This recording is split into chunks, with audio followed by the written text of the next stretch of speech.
Hi, morning all of. It's like a very quiet street in the country places. And anyway, welcome to Telugu Global News.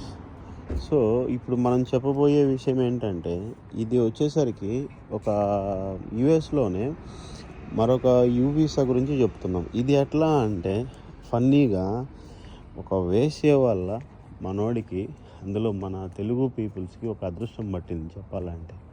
అది ఎట్లా అనేది ఇప్పుడు మీకు చిన్న short టర్మ్లో చెప్పేస్తాను మీకు. సో యాక్చువల్గా ప్రతి దగ్గర ఉన్నట్టే యూఎస్లో ఇట్లా ఇంగ్లీష్ కంట్రీస్లో ఏంటంటే సర్టిఫైడ్ ప్రాస్టిట్యూషన్స్ అనేవాళ్ళు ఉంటారు బేసిక్గా. సో వీళ్ళకంటూ ప్రాపర్గా ఒక లైసెన్స్ అన్నీ ఉంటాయి.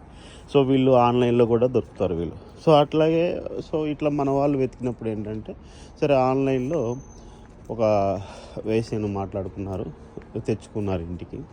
సో తెచ్చుకొని నైట్ మొత్తం బాగానే ఎంజాయ్ చేశారు. కట్ చేస్తే తెల్లారులేసి ఫైట్. దేనికి అంటే మనోళ్ళు మన ఏదో తెలివితేటలు చూపిస్తారు కదా ఎక్కడున్నా కూడా. దానికి డబ్బులు ఇవ్వము, వెళ్ళిపోయి ఏం చేస్తావు చేసుకో అనేది వీళ్ళ వెర్షన్. అదేంటి అంటే డబ్బులు డిమాండ్ చేసింది.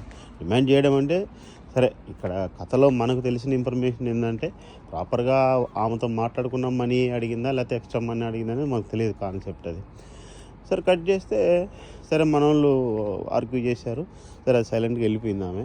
వెళ్ళిపోయిన తర్వాత ఆమె ఏం చేసిందంటే ప్రాపర్గా లీగల్ సర్టిఫైడ్ ప్రాస్టిట్యూషన్ కాబట్టి సరే తను లీగల్గా వెళ్ళకుండా ఏం చేసిందంటే తనకి ఏవో కొన్ని కాంటాక్ట్స్ ఉంటాయి కదా. సో ఆ గ్యాంగ్స్టర్స్ వాళ్ళు వీళ్ళు కొంచెం హడావుడి చేసేవాళ్ళు, వాళ్ళకు అప్రోచ్ అయ్యి వాళ్ళు ఇన్ఫామ్ చేసింది. ఇన్ఫామ్ చేస్తే వాళ్ళు ఏం చేశారు, వచ్చి మన వాళ్ళని ఫుల్ వేసుకున్నారు. ఎట్లా అంటే ఆల్మోస్ట్ హాస్పిటలైజ్డ్ అయ్యేంత వరకు బ్లడ్ వచ్చేంత వరకు కొట్టారు. బాగానే ఉంది. కట్ చేస్తే కేసు అయింది.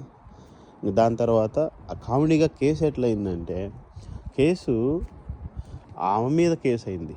ఎందుకు అంటే ఏదున్నా సరే పోలీసులకు ఇన్ఫామ్ చేయాలి, లేకపోతే లీగల్గా వెళ్ళాలి. కానీ ఇలా ఒక మనిషిని ఇంకొక మనిషి దాడి చేయడం అనేది ఇల్లీగల్.